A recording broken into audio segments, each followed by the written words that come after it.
সবাই হাসরের ময়দানে সবাই পলায়ন করবে, তোমাকে ধরা দিবে না।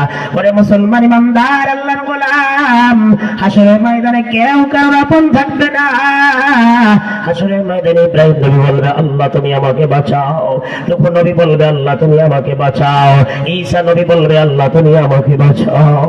কিন্তু আমার আপনার নবী বিশ্ব নবী মুহাম্মদ রাসূলুল্লাহ সাল্লাল্লাহু আলাইহি ওয়াসাল্লাম মাকামে মাহমুদ সিজদারত অবস্থায় আল্লাহর কাছে বলবে রব্বুল আলামিন, আয় আল্লাহ তাআলা তুমি আমার গুনাহগার উম্মতদেরকে বাঁচাও। জোরে কান সুবহানাল্লাহ। ও মুসলমান ইমানদার, সকল মানুষ সব পাগল হয়ে যাবে, ওই দিন কেউ কারোর কথা বলার সাহস পাবে না। সব মানুষ ভয়ে থরথর করে কম্পন শুরু হয়ে যাবে। নূহ নবীর কম্পন শুরু হয়ে যাবে, ইব্রাহিম নবীর কম্পন শুরু হয়ে যাবে। ইব্রাহিম নবী বলবে আয় আল্লাহ তাআলা, এই মুসিবতের দিন আমার বাবা আজরকে একটু বাঁচানো যায় না, আমার বাবা আজরকে বাঁচানো যায় না।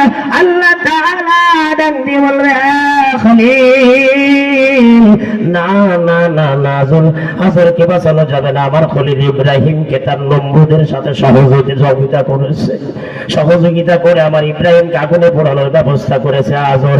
না না, সম্ভব না, তোমার বাবা আজর তোমার সামনেই তাকে জাহান্নামের ভিতরে ফেলানো হবে।